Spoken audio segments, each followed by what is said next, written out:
being in a heavenly place like Lakshadweep, you may also wish to have a colorful nightlife. But unfortunately, Lakshadweep doesn't have too many places to spend joyful nightlife like Goa's nightlife. But still it has a few sources that will add charm to your nightlife. So guys, welcome to the another episode of Wanderlust. मैं हूँ आपकी host और दोस्त wanderlust ज्योति और आज मैं लेकर आ गई हूँ एक और night life, turquoise water, white sand यानी बीच लवर्स के लिए एक और वंडरफुल डेस्टिनेशन। और अभी के ट्रेंडिंग टॉपिक लक्षद्वीप की complete information about Lakshadweep including night life in Lakshadweep. तो guys, without wasting any time, let's dive into the topic Lakshadweep nightlife. As you know guys, Lakshadweep is famous for its serene and tranquil atmosphere, so making it a destination primarily focused on natural beauty, cultural experience and water activities, unlike bustling metropolitan areas.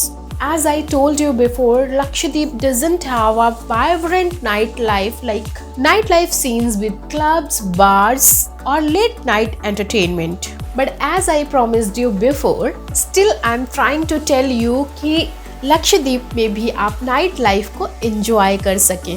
So here's you can typically accept regarding night life in Lakshadweep. Number one is कि आप इस island पे जाकर एकांत में sunset के बाद stargazing कर सकते हैं, क्योंकि सीनरी और इन्वायरमेंट के साथ वेव्स का साउंड आपको अंदर तक हील कर देगा और आप खुद को इस नेचर थेरेपी से काफ़ी रिलैक्स और काम फील कर पाएंगे. बट आप अभी भी पार्टी के मूड में हैं और आपको स्टारगेजिंग नहीं करनी, अकेले में आपको करनी है, कुछ लोगों के साथ मस्ती मौज और पार्टिंग करनी है, तो आप एक अपने लिए बहुत अच्छा सा रिजॉर्ट चुन सकते हैं जहां पर एंटरटेनमेंट एक्टिविटीज़ इवनिंग में गेस्ट के लिए प्रोवाइड करवाए जाते हैं, like glimpses of local traditions throughout dance, music and story telling. You can also enjoy quiet beachside strolls under the moonlight, coincides with a local festival or event. You may have the opportunity to participate in traditional celebrations, adding a cultural touch to your evening. Some restaurants and local eateries may offer outdoor dining option with beach view.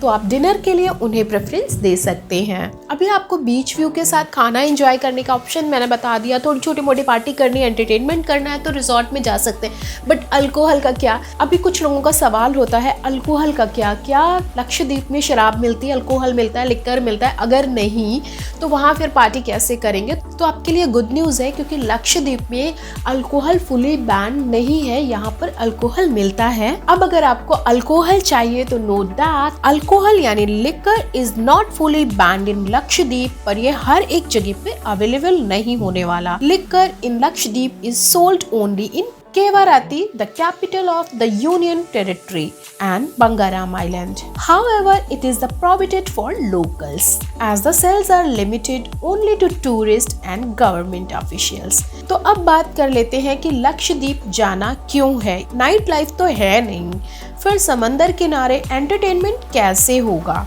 या फिर लक्षद्वीप में entertainment के लिए आप क्या करेंगे, आप कौन कौन सी एक्टिविटीज लक्षद्वीप में अपने एंटरटेनमेंट के लिए कर सकते हैं. तो फ्रेंड्स, लक्षद्वीप में करने के लिए काफी ज्यादा एक्टिविटीज हैं, like snorkelling, scuba diving, canoeing, reef walking, kayaking, sailing yachts वगैरह वगैरह वगैरह. बाकी लक्षद्वीप का Kalpeni is famous for its turquoise lagoon. You can find several types of corals here. यकीन मानिए ये मालदीव जैसा ही है, वो भी मालदीव से बेहद कम खर्चे में. अब आप मालदीव जैसी ही छुट्टियां लक्षद्वीप में भी बिता सकते हैं. अब आप कहेंगे कि why people don't visit in Lakshadweep, तो मैं बस इतना कहना चाहूँगी कि शायद यहाँ पर परमिट वगैरह की प्रॉब्लम है, जिसकी वजह से लोग इसमें अवॉइड करते हैं लक्षद्वीप में जाना. बल्कि एस्पेक्ट ऑफ लक्षद्वीप लोग अंडमान की तरफ चले जाते हैं, काफ़ी सारे टूरिस्ट विजिट करते हैं अंडमान में. उसके अलावा लक्षद्वीप में ट्रांसपोर्टेशन ऑप्शंस भी काफ़ी कम है, जबकि Andaman have better connectivity.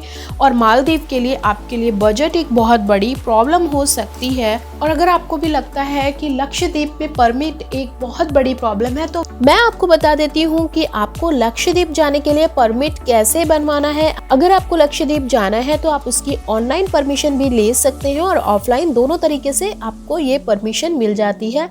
Online permission के लिए आपको लक्षद्वीप टूरिज्म की साइट पर जाके जरूरी डिटेल्स फिल करने होंगे और ऑफलाइन यानी इन पर्सन अगर आपको ये बुकिंग करानी है तो कोची या केरला के ऑफिस से आपको करानी होगी। और आपको डॉक्यूमेंट्स क्या क्या रिक्वायर्ड होंगे वो भी मैं आपको बता देती हूँ, कॉपी डाउन कर लीजिए। सबसे पहले तो आपके कंफर्म ट्रैवल टिकट की एक कॉपी लगने वाली है। दूसरा, आपको अकोमोडेशन रिजर्वेशंस जो आपने किए हैं उनकी कॉपी लगने वाली है। तीसरा, आपको चाहिए photo ID with passport size photograph. फिर आपको बिल्कुल नॉमिनल सी परमिट फीस पे करनी पड़ेगी और आपको परमिट मिल जाएगा। ये permit fees duration of the visited days पे डिपेंड करेगी। अब बात कर लेते हैं लक्षद्वीप में स्टे की। लक्षद्वीप में स्टे के क्या ऑप्शंस होने वाले हैं। लक्षद्वीप में होम स्टे भी मिल जाते हैं, रिजॉर्ट भी हैं, गवर्नमेंट गेस्ट हाउसेस भी हैं, यानी वहां पर आपको स्टे की कोई प्रॉब्लम नहीं होने वाली है। लेकिन ये ट्रिप आपकी प्लान ट्रिप होती है, यानी अकोमोडेशन से लेकर आपको कहाँ कहाँ घूमना है, कितने दिन रुकना है, हर चीज प्री प्लान होती है। सो दैट आप अपनी प्लानिंग पहले से बना के रखेंगे, आपको वहाँ कोई प्रॉब्लम नहीं आने वाली। अब बात कर लेते हैं best time to visit in Lakshadweep. Lakshadweep में विजिट करने का सबसे अच्छा मौसम, सबसे अच्छा टाइम क्या होता है? तो लक्षद्वीप में विजिट करने का सबसे अच्छा टाइम नवंबर से लेकर मार्च तक होता है, क्योंकि यहाँ पे टेम्परेचर बहुत ज़्यादा होता है। नवंबर से लेकर मार्च के बीच में ये 20 डिग्री से 36 डिग्री तक जाता है, जो आप इजीली मैनेज कर सकते हैं इस टेम्परेचर में। और इसके साथ ही लक्षद्वीप में ह्यूमिड बहुत ज़्यादा होता है, इसलिए आपको थोड़ी सी परेशानी हो जाती है। अगर आप जाएंगे गर्मी के सीजन में तो मे बी वहाँ पर आपको बहुत सारी ऐसी वाटर एक्टिविटीज भी करने को ना मिले, तो इसलिए ये वाला सीजन आपके लिए सूटेबल होने वाला है। आप इस सीजन में लक्षद्वीप को बेशक विजिट कर सकते हैं। बेशक आप लक्षद्वीप की जर्नी अकेले प्लान कर सकते हैं, पर मैं आपको सजेस्ट करूंगी कि एक अच्छे से टूर पैकेज को लेकर आप लक्षद्वीप को विजिट करें, तो ये बिल्कुल हैसल फ्री होगा और आपको ज़्यादा मज़ा आएगा। लक्षद्वीप के बारे में इतनी ढेर सारी बातों के बाद अब मैं आपसे शेयर करने वाली हूँ one of my favourite topic, यानी कुलिनरी ब्लिस के बारे में। क्योंकि लक्षद्वीप में आपको खाने के लिए क्या ऑप्शंस मिलने वाले हैं ये जानना आपके लिए बहुत ज़्यादा ज़रूरी है। और अगर आप वीगन हैं तो भी नो प्रॉब्लम, मैं आपको देने वाली हूँ ढेर सारे ऑप्शंस। अगर आप लक्षद्वीप गए और आपने करावती बिरयानी नहीं खाई, ट्यूना करी नहीं खाई, तो आपने क्या खाया? आप वहाँ पर मसल पिकल भी ट्राई कर सकते हैं, जो मसालों से बनाया जाता है। सी फूड लवर्स के लिए तो ये जगह हेवनली होने वाली है। और अगर आपको लगता है कि लक्षद्वीप में स्ट्रीट फूड में क्या मिलने वाला है या लक्षद्वीप में स्ट्रीट फूड के ऑप्शन ज्यादा नहीं होने वाले हैं, तो आप गलत हैं। लक्षद्वीप में स्ट्रीट फूड के अंदर मुस कबाब, ऑक्टोपस फ्राई, फिश टिक्का, मछली पकौड़ा, मांसपेदी चाट वगैरह मिलता है। और अगर आप वीगन हैं तो डिसअपॉइंट होने की जरूरत नहीं है, क्योंकि आपको वहाँ मिलेगा उत्पम, अप्पम, मालाबार पेरोटा, मेदू वड़ा, यानी साउथ इंडियन की वाइड रेंज मिलने वाली है। साथ ही अगर आपको नॉर्थ इंडियन खाना पसंद है तो दाल चावल भी अवेलेबल है। अब मैं ये कह सकती हूँ कि होपफुली लक्षद्वीप एक फेवरेट डेस्टिनेशन हो सकता है हम सभी का, because it's an ideal relaxing destination. तो आप कब आ रहे हैं Lakshadweep? Hopefully you like this video. Please hit the like button and subscribe if you are new. Please share it with your friends and family. Thanks for watching.